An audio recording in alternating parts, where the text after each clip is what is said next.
This is Democracy Watch. Mark, we've just gotten a decision that I think is going to have cataclysmic implications moving forward. This is the case that involves Donald Trump federalizing the National Guard in California. Newsom sued, tried to get a temporary restraining order. That temporary restraining order was granted at the trial court. An appeals court panel stayed that temporary restraining order. So now it's back in the trial court.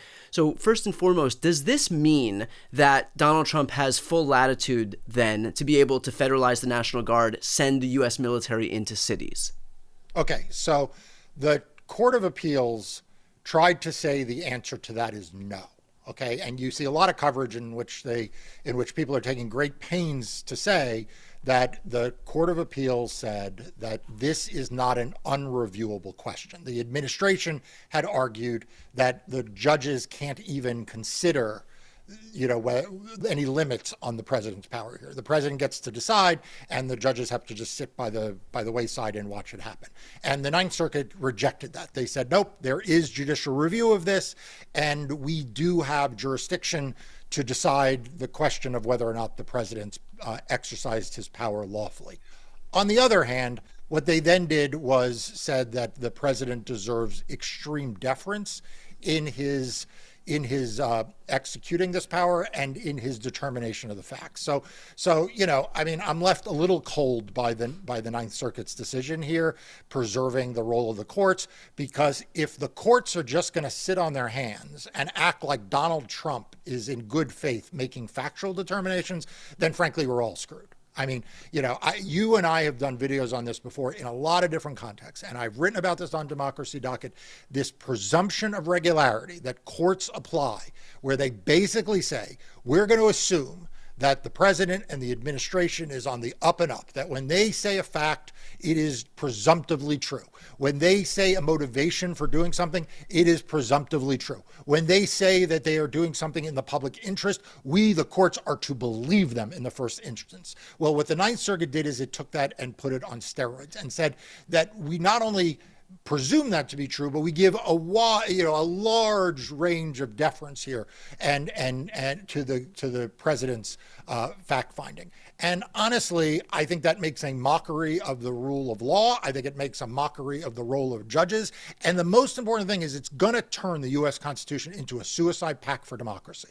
Like literally, we are going to lose our democracy because these judges are hiding behind blinders as to who Donald Trump is and what he is doing. The fact that Donald Trump claimed that he could not, that the federal government could not execute its federal authority in Los Angeles because it was pinned down by these protesters, that it was, that the LAPD could not provide the necessary protections. I mean, you just have to suspend reality. Yeah. To say that Donald Trump saying that makes it true. So basically, the issue at hand here is U.S. Code Title 10, Section 12406, and this has three qualifications that any of them have to be met to be able to justify Donald Trump federalizing the National Guard and sending them into the states. One is that there is a rebellion. The other is that there is an invasion into the United States. And the third is that the U.S. government is no longer able to execute its laws to the point where the National Guard would need to be federalized and sent into the states. Obviously, there is no invasion, there is no rebellion against the U.S. government, and there is no failure of the U.S. government to be able to execute its laws. But are you basically saying then that the courts give so much deference to Donald Trump that all it takes is Trump being able to say, there's an invasion, there's a rebellion, we're not able to execute the laws, and they just defer to the federal government to the point where he is the person who decides whether or not this is true, and the courts have to just take that at face value and say, well, if he's given that qualification, if he said there's a rebellion, if he said there's an invasion, if he said that we're not able to execute the laws, then we have to just take that as true, and therefore he has all the justification he needs to be able to execute his plan. That's essentially right. Now, in this case, just to be clear, the administration relied on that last prong, the third prong that you just described. And that is the one that the three-judge panel of the Ninth Circuit, they go through the evidence. So this three-judge panel heard Donald Trump say that the U.S. government is not able to execute its laws, and therefore all of these emergency steps have to be taken to federalize the National Guard. Did they really believe, like, if they just use some common sense, they really believe that the U.S. government is not able to execute its laws to the point where the National Guard has to be federalized? They cite the fact that the president said that there were people throwing Molotov cocktails, that there were federal officials who were pinned down by the protesters. I mean, it's just crazy that the three-judge panel said that essentially has to be credited unless it is obviously wrong, which I would say, by the way, it is obviously wrong. Right. But you know, how you could think that the protests we all saw on national television, and you in Los Angeles have described, were somehow, you know, that the federal government was unable to do its business, and that the LAPD was insufficient, was not up to the task of dealing with these protesters, is crazy. But that's why I keep coming back to this doctrine, which has no foundation in law. It is not part of any statute. It's not in the Constitution. This presumption of regularity that I've written about on Democracy Docket, and I'm gonna repost that article on social media maybe after we're done with this, that somehow we are to suspend belief and credit the president with acting in good faith and his assertion of facts being true. Maybe it made sense when Franklin Delano Roosevelt was president. Maybe it made sense even when you know George Bush was president. Right. I'm gonna get a lot of hate over that, by the way, Brian. No, but you're right. How can the same court that is watching Donald Trump blow through every ounce of goodwill? This is an administration that has lost 96% of cases at the hands of a DOJ that usually has a 99% win rate. How can they look at that same DOJ and on one hand say, yes, this is a DOJ that we understand loses most of the cases it brings because they're all illegal, and then on the other hand continue to say that we have to offer deference, provide deference to this same administration that keeps losing court cases because they keep trying illegal shit? I know. And by the way, it is not just that they're trying illegal shit, but the fact is, over and over and over again, this administration has said things to courts that are not true. Yeah. Like, this is an administration that does not tell the truth. Right. They don't tell the truth in public. They don't tell the truth to courts. They file affidavits and other documents with courts that they then have to correct. So the fact that here they are claiming that these protests were so out of control that Donald Trump felt the only way that he could ensure that the federal government could perform its functions was by federalizing the National Guard, that 2,000 National Guardsmen were the difference between total chaos and law and order, doesn't make any sense. I mean, right. Like, look, I've not spent time in LA, but I'm pretty confident the LAPD is up to the task. And by the way, you can, all you have to do is listen to the police chief of the LAPD, who, by the way, is not some crunchy liberal. This isn't the male version of Rachel Maddow. Like, there's a little bit of hostility between the people of Los Angeles and the LAPD, famously. And even that guy came out and said that we did not need the National Guard, that should be an issue of last resort, and we were not up to that point. Right. And from people I know, like you and others who are in LA, none of you were like, the city is shut down. No, it was like 2 city blocks downtown. That's it. Yeah. So this is the deal. This case is now back in the trial court in California. Judge Breyer held a hearing actually earlier today and asked for more briefing. So we will see what that yields. This doesn't technically mean that the case is over. You know, this was a preliminary decision by a 3-judge panel of the Ninth Circuit. It is possible that this will wind up going back up to the Ninth Circuit, maybe to the same panel, maybe to a different panel, maybe eventually en banc in the Ninth Circuit, and, you know, maybe even to the U.S. Supreme Court. So the big thing that I want people to understand is that they cannot just shake their head and go home. They cannot just take this as a sign that the whole thing is rigged and that there's no point in fighting back. I mean, the fact is Donald Trump is trying to be an authoritarian, and he has threatened blue cities all around the country. He did that, remember, earlier this week on Sunday night, and then on Monday, actually at the G7. He's talked about trying to break democratic power because he believes that power resides in blue cities. But, you know, he also is off of watching last weekend, you know, the massive protests around the country, and he is very sensitive to public opinion. Yeah. So don't give up the fight on this. There's still more that will be litigated in court, but as importantly, there's a big role for the public to play here in peaceful protests.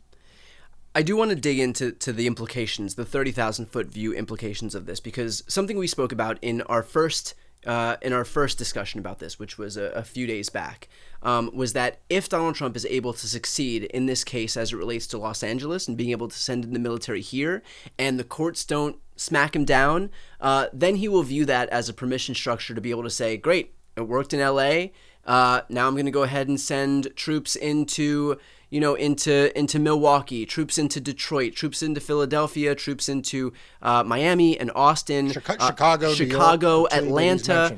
And so as that relates to, now he's got boots on the ground, now he's got enforcers in the event that he wants to pull some stunts as it relates to the election. We know that he tried to seize voting machines, for example, in 2020, and that folks like Ken Cuccinelli and Bill Barr stopped him from being able to do that. Well, now he's got Pam Bondi. Now he's got Dan Bongino. Now he's got Kash Patel. Nobody is stopping him from the inside, from within the government, from being able to effectuate these plans. So if he's got no obstacles from within the government, he's got enforcers on the ground in the states. Does that become more likely now that this decision was handed down in the appeals court panel? Yeah, I think this is a terrible decision. And I think it does.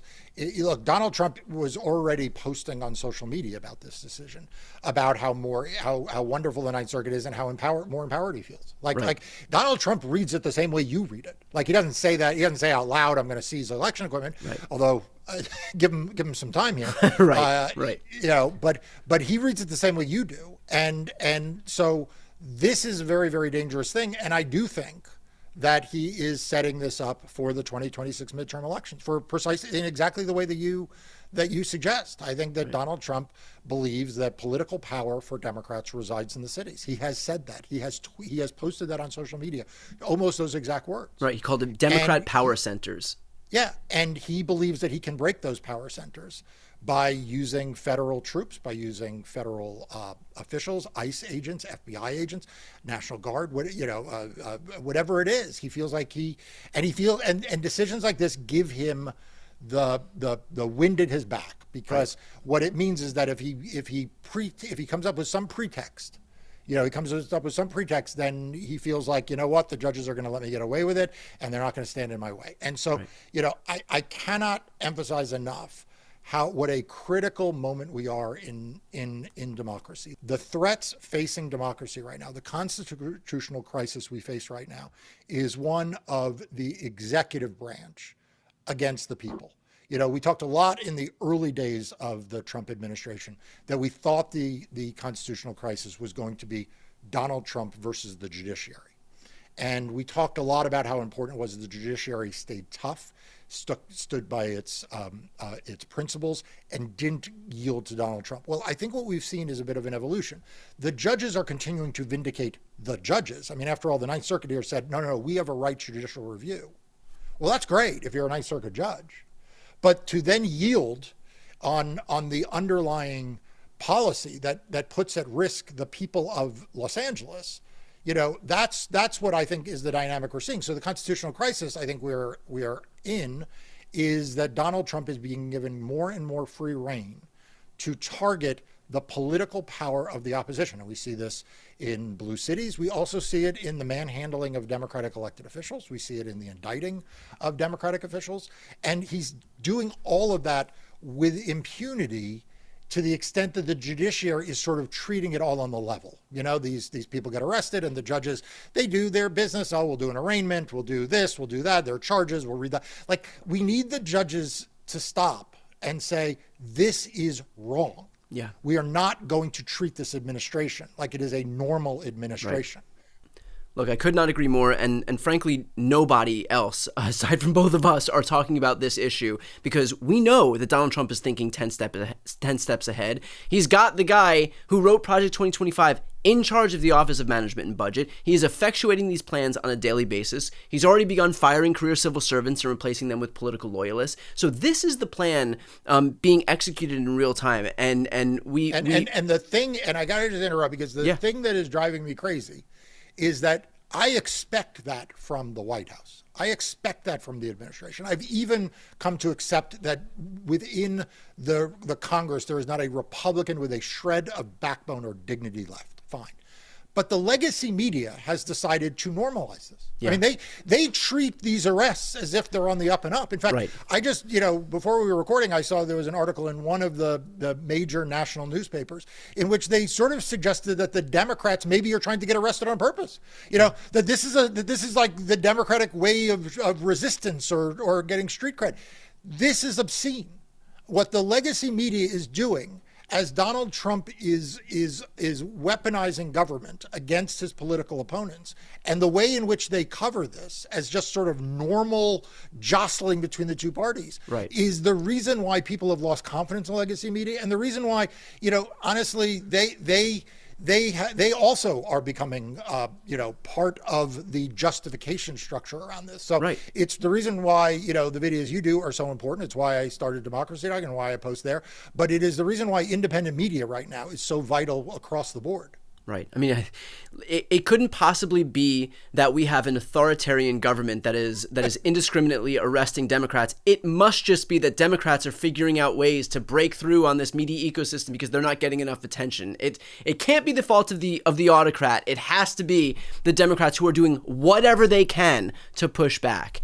With that said, look, the stakes here are especially high, and I know that you and I have spoken at length about this case in particular and what it can mean for the future. So we will continue to stay on top of this issue, and hopefully us talking about this issue will get other people talking about it. But in the meantime, we'll make sure that it doesn't slide away as Trump wants. So for those who are watching right now, one small step that we can all take to make sure that we do that is to sign up for Marc's YouTube channel, Democracy Docket. I'll put the link right here on the screen and also in the post description of this video. Please help elevate the voices that are talking about issues that are important, not just horse race coverage at the hands of legacy media, but actual important issues that are going to rear up at some point in the future. So again, that link is right here on the screen and also in the post description. I'm Brian Tyler Cohen. I'm Marc Elias. This is Democracy Watch.